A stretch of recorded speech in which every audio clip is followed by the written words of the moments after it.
Welcome to Countdown to Infinity, a Marvel's Avengers podcast. We talk all things Marvel Cinematic Universe, including all of the movies and the shows. And now we're talking about special presentations. What? MCU special presentations. And this week we're talking about the Guardians of the Galaxy holiday special, streaming now on Disney Plus, the first of its kind. And it's gorgeous. And a great fun romp through the space and stars and also Los Angeles during the holidays. My name is Emmanuel. My name is Sophia. Sophia, you haven't been on the pod in a while. I know.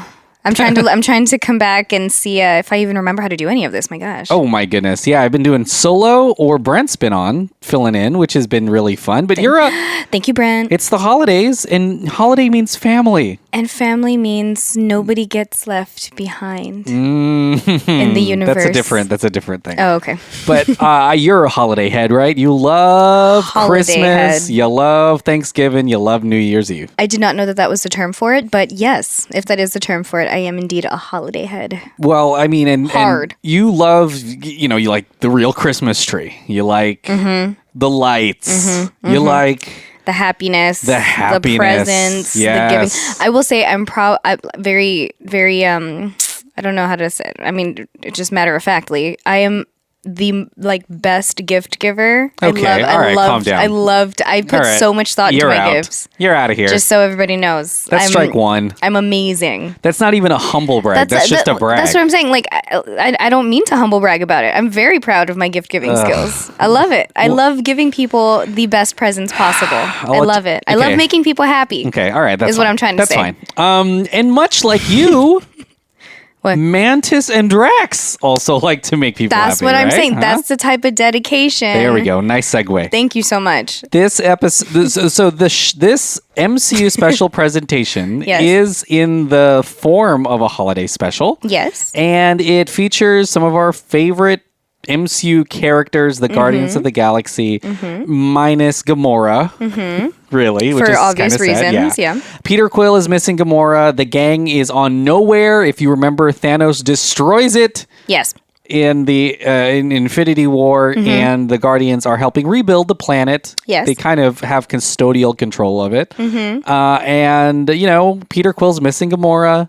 Everyone's kind of helping out, and he's kind of the only one that knows about Christmas. It's that kind of year again. Last Christmas, he gave her his heart. Oh, and the very next day, She died. So, it's kind of an interesting entry point for holidays because it doesn't exist out in space. It's an Earth holiday. And, Yes. it's mostly about Drax and Mantis helping to find ways to Christmas spread cheer. Christmas cheer. A holiday Kevin they Bacon. just learn about. But, Sophia, what did you think about Guardians of the Galaxy, the holiday special? I think that's a pretty genius approach to the holidays because if you think about it, it's absolutely right. Like, there's literally no other reason to have Christmas in outer space. I'm sure there's versions of it. Of course. You remember Star Wars had Life Day or something like that? Yes, yeah. So I mean, it's kind of that version, but in MCU terms now. Yeah. Which I totally appreciate because I do love also the song that takes place at the beginning where they're just trying to explain what Christmas is to Earthlings, and it's pretty dramatic, and I love it. I love every minute of it. He's so very happy, and I mean, of course, you get the whole side of Peter, like the emotion and all that jazz, but later on, it's gorgeous. Oh, also Yondu is in there for a second. Yeah. At the beginning. Yeah. Love. Was that your review? Yeah. Okay. Overall, pretty great. I think it's really fun to see everyone again. And then I feel like with all the MCU stuff, we're always wanting to see what's next, And so part of you is always oh, I wonder.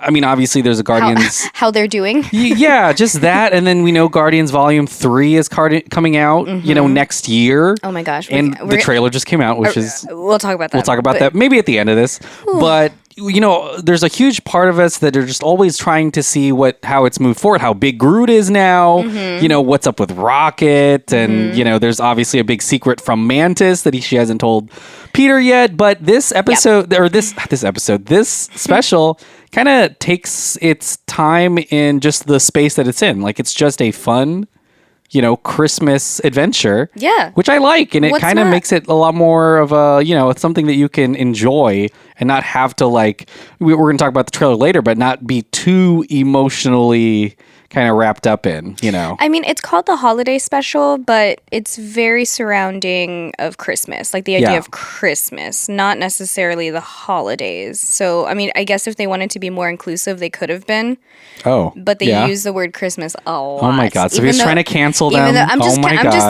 just thinking overall. Yeah. And now that we're talking about it, I'm like, we keep saying Christmas special, but it's labeled. I think its title is holiday special. I don't think Yeah. it's Christmas special. Yeah. So just putting that out there, Marvel. Well, and so Drax and Mantis don't know anything about Christmas. They go to Earth. They, get drunk at a gay bar. There's a nice cameo with Flula Borg in there. We're diving in. Yeah, I mean, it's and then they're trying to find Kevin Bacon, Yes. who I think is one of the things that Peter Quill has glommed onto. I think he talks about him even in some Guardians movies, so Yes. it makes sense that Mantis and Drax go looking for him. They encounter some people in Hollywood. They take pictures with GoBots, and there's a lot of comedy with, I guess, the way we treat celebrities and superheroes. Characters, I guess. Yeah. What we would consider characters. They kind of blur it into each other because, at the same time that we're on this version of Earth, we're celebrating, fake characters from TV. We're also celebrating like Captain America. Right. It's like if we went to, a place and they had Spider-Man and also who's a real life hero? Mm-hmm. I don't know. It's Captain A Sully? real person? Yeah. I guess like the president. Does that count? Okay. No. I don't know. What is that counts. Jeez. I mean, there's a lot of like fun things. What were some big moments that made you feel like it was Did you say Sully? Yeah, Sully Sullenberger. Remember, he landed that plane a long time ago. He hit those geese, and then he fixed his mistake, and he's a hero for that. Okay. In 30 Rock, they're like, you know what would have been a real hero's move? Not hitting the geese. That would have made you a real hero, Sully. Sully, thanks for listening to the pod. Yes, thank you so much, sir. We appreciate you. I think one of the things I also like, all the music. That kind of makes it a James Gunn thing and a Guardians thing, but also... Oh, for sure. It's sort of something you see in a lot of holiday specials. Just, apart from the song that they did right for this movie, Here It Is, It's Christmas Time. Yeah. It's also filled with music from, lesser known holiday songs from like... he keeps it very like rock or like alternative themed type Yeah, Christmas music. they're not the classics. No, it ties in with Guardians though perfectly because you can't have like the Charlie Brown's Christmas theme playing in the background when it's Guardians. There's Smashing Pumpkins in this. Yeah. There's Julian Casablancas from The Strokes. He sings a song in this. Nice. Fountains of Wayne. Yeah. It's all Christmas songs, but it's not necessarily like the ones from, let's be honest, Like from 100 years ago. Yeah, from like sentimental Christmas type. Yeah, and it fits perfectly. And what did you think about Kevin Bacon and the Old 97s, which is a band that James Gunn has loved forever, in the movie singing like an original? I mean, I love that because like what's Kevin doing right now? Kevin Bacon, yeah, he's got just, a band, the Bacon Brothers. As I'm saying, he's just living his best life out there. So it just makes more sense to have him in this, and also with Peter's story, like yeah. And plus, like, if you needed to tie it together to Earth and to LA, like, so that way they don't have to travel super far. Yeah. I'm thinking, like, how practical everything is. And, it makes so much sense. Yeah, I think it's a good song. They played on Jimmy Fallon, I believe. Like, it's they're really trying to make it one of those alt Christmas songs, which is cool because I wouldn't think that the MCU would be a place for that. Yeah. Generally, not, they're not coming out with Christmas albums as of late, for sure. Right. The kind of, we talked about Yondu earlier, but his moment in it being kind of that rotoscope kind of animation is also kind of a nice Christmas That was really cool. feeling type thing, Yeah. for the flashbacks. Mm-hmm. And it kind of makes it a lot more personal for Peter Quill. Yeah, well, I mean, that's the most important part, right? I mean, we'll talk about the ending when we talk about the ending, but for him, I say him, but everybody has this idea that he wasn't like the biggest fan of Christmas or like didn't really get it and like just refused the idea, kind of like a Scrooge type. Yeah, Yondu is Scrooge. Yondu is Scrooge.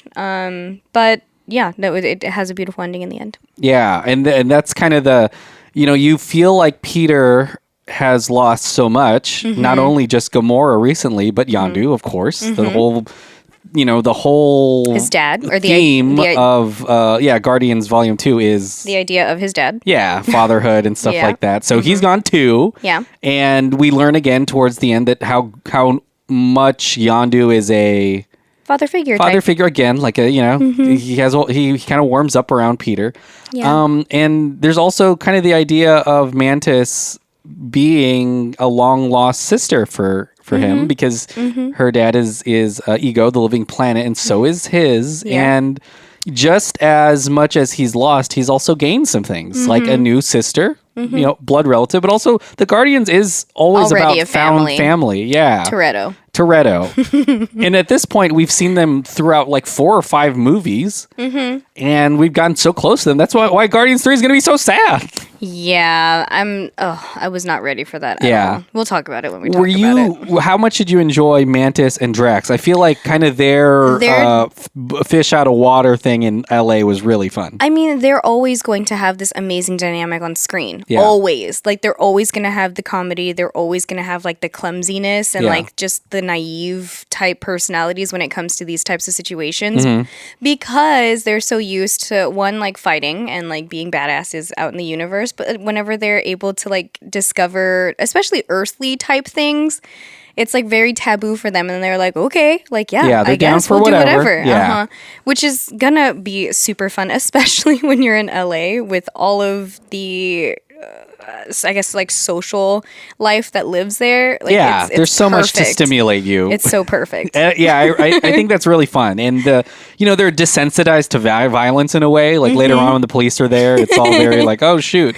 I think it's hilarious how they capture Kevin Bacon, Yes. They're very earnest and trying to be super kind, but it's terrifying for Kevin Bacon, of course. And I think it's great, and I love when the Guardians are on Earth. Like, they're not there that often. No, I feel like we don't see them there much apart from the Avengers movies, and so the fact that they're exploring this planet just like it would be a different, any other planet they arrive on is a whole lot of fun. And quite honestly, like, for Mantis, this is the most Mantis we've seen, and I think she holds up. And Palm Clementov, I don't know how to say her last name, but she does a great job in this. Well, because her character takes everything so literally, right? Yeah. Like, she doesn't have a filter for when people are being sarcastic or trying to take advantage of her or anything. So she's just like, okay, like, or she flips the switch and becomes Mantis and uses her powers. Yeah. So, like, there's no in between.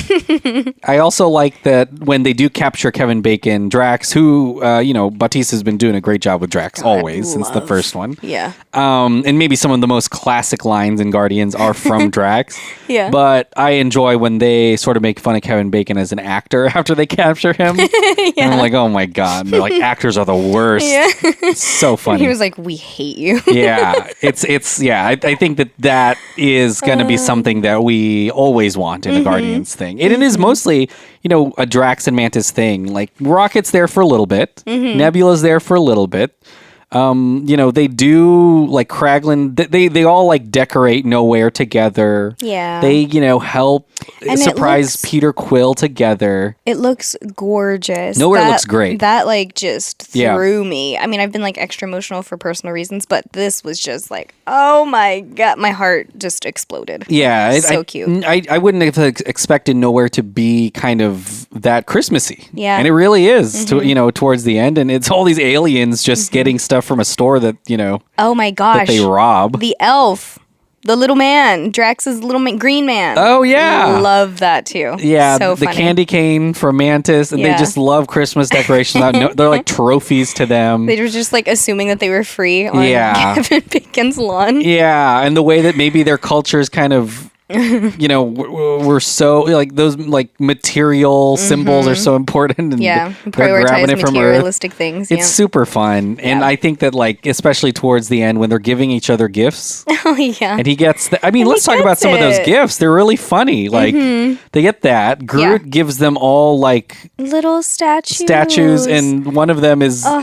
One of them opening up a statue, holding the statue. And then holding another statue because they were opening up the other statue. It was so cool. Nebula gives Rocket the Winter Soldier's arm as kind of like a continuation of that theme where he likes body parts and stuff. So it's like no big deal, you know, like she just pulls it out, which is insane. Yeah, I mean, I think in terms of ensemble, Guardians has one of the best. So it makes sense that they got kind of this holiday special. And James Gunn said that he was working on it for a long time. And it wasn't necessarily like a priority at Marvel until they were like, you know what? We'll give you a special. Yeah. And they filmed this at the same time as Guardians 3 since everyone was already there. You know, Kevin Bacon was... I love the Caven... What did you think about Caven? Caven? What do you think about Caven Bacon? What do you think about Kevin Bacon's persona? Like, of course, it's great to see him in the MCU. There's 6 degrees of Kevin Bacon, where he's been, you know, in movies with everyone, and now he's got all of the MCU. But what did you think about him and the character that he kind of plays as, I guess, himself? As himself. Yeah. He gets a call from Kara Sedgwick. Like, it's nice. It's really, it's interesting because he is playing himself, but also he's playing himself under the spell of Mantis, and then he's playing himself completely terrified of being kidnapped, and then he's playing himself just like regular casual Kevin Bacon, like getting the presents and whatever, and then he's playing himself as like a super jolly actor because he's also under Mantis's spell. Like, there are so many different versions of Kevin Bacon in this. Like, it's kind of impressive when you really think about what they told him to do. But I mean, it's Kevin Bacon, so like, of course, there's some celebrities that have kind of that charisma, you know, and he's one of them. Yeah. And I just remembered he's been in Marvel. He was in X-Men, and so it's kind of crazy that and then also he's in this world. And then he flips the switch again and decides to sing a song at the end, and like spends time as nice Kevin Bacon, like actual Kevin Bacon again, and like decides to stay for them and whatever. Like, it's really impressive. It really is impressive, I think, from James Gunn's perspective too, because since the beginning, we talked about how Quill talks about Kevin Bacon already in Footloose in one of the Guardians movies, and you know, he has such fully developed characters, like Peter Quill, that you can, you know, be like, oh, you know what, for the special, we'll just get this thing that our character knows he loves. And it's Kevin Bacon. Yeah. And also, I love that that Drax and Mantis like think that he's going to be like the leader of Earth too, like because they don't know Kevin Bacon. Yeah. Like, it just makes it so much more funnier. Like, I know that they've been hanging on to this joke for a long time, and I'm really happy that they got. They're like, when can we call Kevin Bacon to be in Guardians? Because we've been talking about him. So I think it all comes together very nicely. Another actor cameo in this that isn't as big and only appears on a poster is Kingo's Christmas, and we got Kumail Nanjiani's Kingo character from the Eternals, who is like a giant actor in this world. Yes. And he's got a Christmas special, and, you know, I want to see it. Yeah, I was about to say, we'll be waiting for that one. We can't wait. We waited a couple years for this Kevin Bacon joke to pan out, so let's just wait a couple more. And there's always this kind of, because in this world, people revere, you know, the Avengers so much. We got last year the Rogers musical, and we saw that in Spider-Man, we saw that in Hawkeye, it was everywhere. And, I mean, I can't wait, because Kingo's Christmas sounds really fun, and I'm sure we're going to see a little more, hopefully. We don't have to, but... I forgot. It's possible. I forgot that Hawkeye happens in New York, probably around the same time as this. Well, I think it's a different Christmas. It's the Christmas before this one. Yeah, just a year. Because I believe, you know, we don't really get too far into lore, but they have already Thor: Love and Thunder has passed because Thor's not with them, right? And Volume 3, which we'll talk about the trailer soon, I guess, is definitely after this. So I think this is kind of just happened in the middle of Thor and that's cool. And Guardians 3, which is really nice. I mean, what else do you want to talk about in the Christmas special? It's just a whole lot of fun. It really is. It's a lot of fun. I think that, I mean, I don't necessarily feel like there is any like major inappropriate times for kids not to be able to watch. Oh yeah, this is for families. I think it's going to be 100% directed towards family time. Yeah, and I don't think you need to watch any of the other movies to keep up with it either. Like, you don't, this is just... But let's be honest, you probably have. Yeah, Guardians I mean, at this is point, if you haven't watched Guardians, like, I mean, you can... Now is your time. Yeah.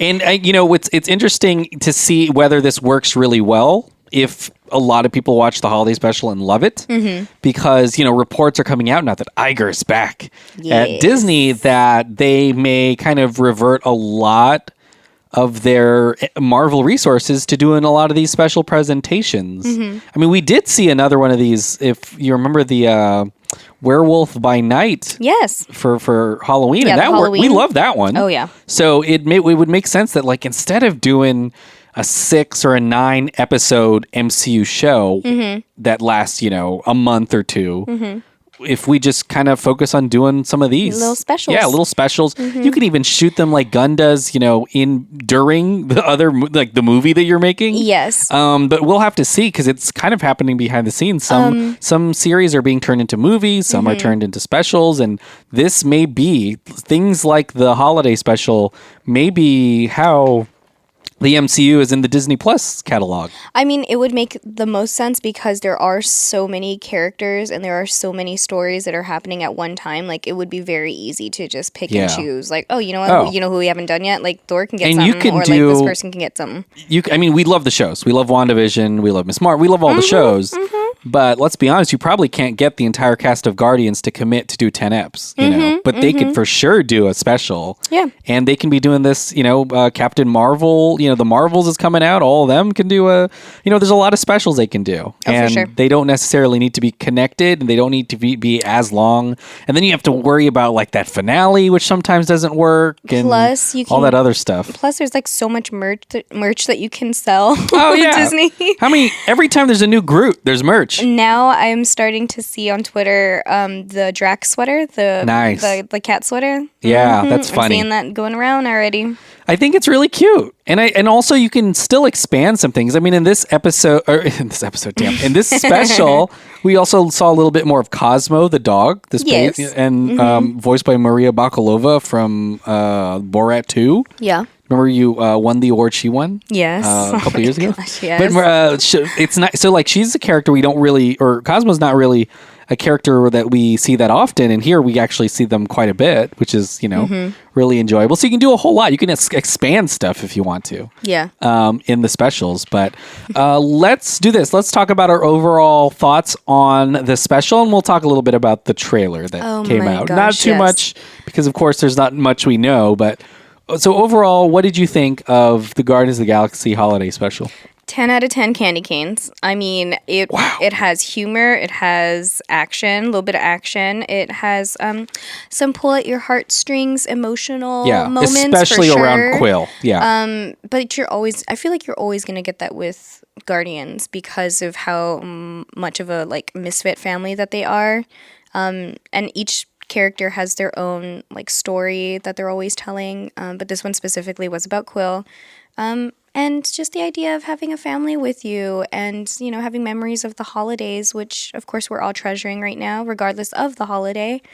So, yeah, I think it's something that everybody should be able to enjoy with their families, especially around this time of year. Yeah, and it kind of makes the holidays feel like more of not necessarily revolving around a certain date, Like, we don't I mean, I guess it is the holidays because they go to LA and there's Christmas stuff everywhere, but they bring that to nowhere, and it almost doesn't matter at that point whether it's Christmas. It's just showing Peter how much they want to cheer him up and how much being together is important, how they share gifts and gratitude and all of that. And that is kind of what a Christmas special should do, and this one does it. And it's a whole lot of fun. Like, I feel like it is in the mold of a lot of older Christmas specials. We talked about the songs and the animation that's in this. Yes. And all that is like old Christmas special stuff. Yeah. But it's obviously the MCU. So it's all updated. You've got some amazing effects in this. And you get all of the characters you love in the Guardians. And honestly, the Guardians are some of our favorite for sure. superheroes and just people and actors and characters in the MCU. Yep. Of course, all brought together by James Gunn. So it's always great to see more Guardians on screen. Oh, yeah. And that brings us to a conversation that might be a little more sad because the trailer for Guardians of the Galaxy Volume 3 released this past week as part of, I think it's called like CCXP, but Brazil's Comic-Con, which is giant. Yes. And, it's James Gunn's final Guardians movie. It's a lot of these actors' final Guardians movies. A lot of them have said point blank they're not coming back. This is it for them. So you know. You already got to prepare yourself. Beyond this, James Gunn is also now going to run DC. So this is kind of a farewell to Marvel from him. Who knows, what happens in the future. But we saw the trailer. I'm ready. You might have seen it as well. What did you think of the trailer to Guardians of the Galaxy Volume 3? I was super excited going in because one comes out on my birthday. 2, Guardians is like my top 3 superheroes in the MCU. Yeah. So I was like, anything Guardians, I'm here for it. And then I quickly realized that was like not the vibe that I was going to get from the movie. Yeah. You can tell that there are going to be some goodbyes, and you can tell that there's going to be some really intense emotion that comes from these actors with their final performances, because you see Baby Rocket and you see Quill crying very intensely. Yeah. And Gamora's back, which is like, shit, Yeah. Other universe Gamora. So I am already preparing myself mentally. I cried, of course, watching the trailer. I only watched it twice, and I cried. And I am now mentally preparing myself for May, because I know that it's going to take some time. There's a lot that we kind of know already, and a lot that we see. Yes. And, this script has been done for years and years and years, even before Gunn, lost the job, got the job back, made suit, like all of this was drama. already set up. And Gunn said we're exploring Rocket's past. Yes. It is going to be really emotional. I think we meet like an otter that's kind of like him named Layla. And you hear Rocket, like it's like he's like one last time. And I'm like, to get a little ride off. But here's the thing, though, I said this with Brent because we did a pod about trailers and stuff. But in the MCU, Guardians is one of the places where a line like that can be followed by a joke. That's very true. It could be. I mean, we're hoping it's not as sad as it seems, but hopefully it's just like a red herring in a way to kind of. Or he could have been saying that to the Otter. And not to the rest of the Guardians. He could have been saying that to like the Otter and whoever else. You know what I'm saying? We get glimpses of new characters as well. Chikwudi Iwuji from Peacemaker is back with Gunn. He plays the High Evolutionary, kind of the scientist that might have fucked up Rocket. We don't know yet. Will Poulter is here as Adam Warlock, which has been alluded since like one of the first Guardians movies. And we'll see more of them, I'm sure, but there definitely is going to be a lot dealing with the characters we already know and love. It seems emotional. People are already kind of placing bets on who makes it and who doesn't, and we know that, Do you have any thoughts? I don't. I mean, You're like, I'm not going to think about it. I mean, Bautista is one of those actors, Drax, who says that he's not coming back. He said that he's done. And honestly, like, I can see him sacrificing himself, and that's why I think that that's true. The same with Nebula. What do they have to lose, right? Like, they have each other, which is great, but Drax's whole family is gone. Yes. Similar to Thor's storyline, like, there's not much left to lose for a lot of these characters. And I don't know how you even approach Gamora, because it's not the same Gamora. It looks like the Gamora you know and love, but she's got a whole other life, and she is a fan of Thanos, so there's a lot to kind of deal with here. But I'm just excited to see it. I know it's going to be really emotional, and I feel like we're going to be dealing with some things in the Guardians world. And important to note too that James Gunn said that he lost his dad, his dog. This is with artists, it's a way to kind of deal with that stuff. And now he's leaving Disney. So there's a lot. So there's a ton. And I will say, if I'm looking at the slate of MCU movies coming out, I'm the least worried about this one. I know this one's going to be pretty good, and people are going to love it and go watch it. It's going to be beautiful. Yeah, it's going to be gorgeous. Like it's going to be all the Guardians that we love. Right? Some amazing songs, of course. So the soundtrack we already know is going to be fire. We already know that there's going to be action in it. We already know that the performances from the actors is going to be top tier. Yeah, I already know I'm going to love it. It's just, woo. Yeah, we just have to be ready for it. For sure. And then we'll see. We'll get some answers to what parts of the Guardians will continue, what parts won't. Yeah. Like whether we're going to even see anyone again. Yeah. But it's going to be really great. And watch the trailer. There's not really many spoilers in it. Like, No. Yeah, watch it and get prepared. And that's in May. So we're only 5 months away from that. I was going to Five say, or 6 months away. there We're may be close. like another trailer or something that's going to pop out. There will be right a couple, before. but there will probably be, 2 or 3. But I mean, this is enough already. Yeah. Well, that's what we thought of the Guardian. This is a big Guardians episode. We talked about the trailer and we talked about the holiday special that's streaming now on Disney Plus. Go watch it. Come to the end of this ep. Sophia, what do you have to plug? Just the same old things. Thank you so much for supporting us with everything that we do. Thank you so much for hearing our voices in your wonderful ear holes. We very much appreciate it. And if you want to take your support even further, please check out all the other shows and exclusive things on Patreon, patreon.com/delphinpod, DELFINPOD. Every portion of that is going to come right back to the pod to just help us keep chugging along. So thank you so much. And also, if you want to follow me on any socials, you can. Everything is going to be at _simply Sophie, SOFIEE. For sure. Listen to all the podcasts. Sorry about all the weird schedule stuff. And it's been a time. We're going to be out every Monday as much as we can. Yes. So next week we will be back, and it's all the holidays. So definitely listen to Revenge Sequel. There's a lot of holiday goodness there, yes. And we'll be back to talk more MCU soon. Yes. Thanks so much for listening. Have a great week. Bye-bye. Bye.